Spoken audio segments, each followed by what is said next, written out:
While reviewing the Project Ace, I also got a chance to review the R4. Actually, I tried the R4 before the Project Ace. The Hiby R4 is sent as a part of a tour in my country. I would like to thank Mr. Sandeep, Mr. Harmoko, and Mr. Novan for continued support and making the review possible. I would like to also thank Hiby for providing the tour unit. However, the review on this video will be all my own opinion. The unboxing experience of the Hiby R4 is rather unusual. You slide out the packaging, revealing the R4 and some accessories behind the R4. There is a screen protector included and a thin silicone case. Speaking about cases, I think there aren't any third-party cases available for the Hiby R4, so the included one are the only case you will probably get. The R4 design reminds me of a cyberpunk aesthetics, which is definitely my style. The one I have is the orange one, and it seems to be the poster color for them. Personally, I prefer the black ones, but I would definitely like a purple one too. Depending on when this review will be live, I think they might have something cooking for the R4. The R4 has a rather rectangular and sharp design, but that is just a design, as the screen is a normal rectangle. They also seem to have a lot of accent lights, 1 in the front and 3 on the back. The back lights aren't changeable, I think. Neither does the front ones. However, the front one seems to change between blue and yellow and can be an indicator for whether the R4 is playing anything or not. It seems like the light bleeds out the screen. Not sure if it is software or hardware, but it does seem to be slightly distracting. The R4 has a total of 6 buttons and a switch on top. 4 buttons on the right side, power, forward, play or pause, and backwards button. 2 buttons on the left side, volume up and volume down. I think the buttons are rather shallow, as it seems like I accidentally click them a lot, especially the forward and pause button. Moving to the display, the R4 seems to have a rather small 4.7 screen with a 720p resolution.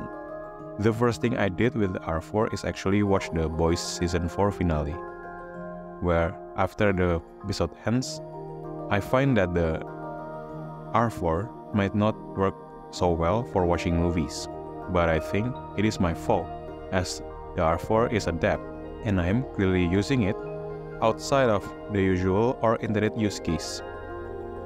The viewing angle from side to side is okay, but definitely could be better.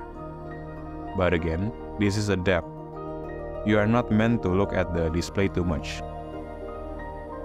What is generally something worth noting is the screen brightness, as I find the R4 screen brightness is rather lacking. In a well-lit room, I use the R4 with the max brightness settings, and it still is lacking. Using the R4 outside will definitely be slightly even more difficult. The R4 actually has a pretty good battery. The first day I have with them, I tested them with the Celeste Wyvern Abyss I reviewed a while back. On a 3.5mm output, after almost 10 hours of continuous listening, at the end of the day, the R4 seems to have 20% battery left. The next test I did is with the Project Ace, which utilizes the balanced output of the R4. On the balanced output, the R4 seems to use a little more power, as I did a second test to count how much it uses per hour. And it seems like the R4 uses 10% per hour of listening to local files on 48K. I also accidentally left them on standby for 20 hours, and it seems like it only uses 3% during standby. There are also battery charging limits on the settings for those who want to preserve the battery life, like on Samsung phones. Oh, they also allow you to turn on features that turn off the R4 when it is on standby. The R4 did not allow me to install Geekbench to do a benchmark. But as for installing applications, the R4 seems to install them faster than my Samsung Galaxy A53. Other than installing things on the R4, everyday operations like selecting tracks, playlists, etc. seems to be okay. Not the smoothest, but not enough to be annoying. I think on larger libraries, it might be slightly annoying, but for me, it is understandable. The most important thing about the R4 is the sound. The R4 is actually the first DAP I reviewed. So, if you have any input on what I should talk about with DAPs, DACs, and amps, do let me know in the comment section down below. In a vacuum, the R4 seems to have a rather neutralish, warm sound. However, while it is definitely not fair to compare the two, comparing the R4 to what I am used to, the R4 seems to have a slight mid-bass boost. I noticed this coloration with the Tin Hi-Fi doo-doo, as it seems like with the R4, the bass is a little bit bassier and more dynamic compared to my usual source. The R4 is also flexible, as you can tweak the MSEB, PEQ, and many other things in the Hiby Music app or the audio settings from the R4 itself. So you don't really need to use the Hiby app for playing your collection. I really like this, as it seems a lot of people on the forums and Facebook have their own preference for player app. Some may like the Neutron player, some like Pulsar, Winamp, and many other apps. Some people I met or on the forums said that the R4 seems to have a rather narrow soundstaging. For me, it is not as narrow as I would assume it would be. Perhaps your mileage may vary, but if you think that the R4 could use a little more soundstaging, I think the plugin from Joseph Young can help with that.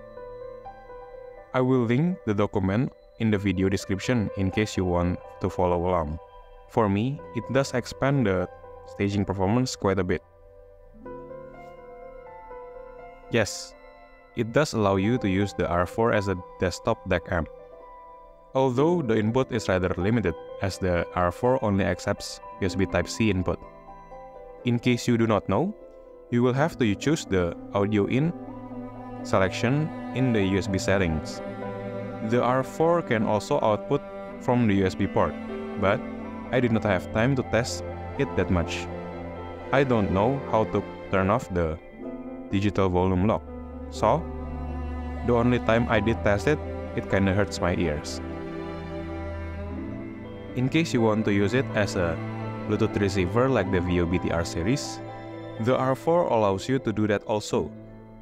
It supports LDAC without needing to change any settings. Although, for me, the setting is quite ambiguous at first, but once you are familiar with it, it is a non-issue. Perhaps it is on LDAC only, but when I watch YouTube video on my phone using the R4 as its receiver, the delay is quite significant. The Hiby R4 is an entry to mid-level digital audio player that recently made waves in the audio world for the price-to-performance ratio they have. Costing around $250, the Hiby R4 is a pretty good DAP that I got my hands on. Thank you again Hiby, Mr. Sandeep, Mr. Novan, and Mr. Harmoko for arranging the tour unit.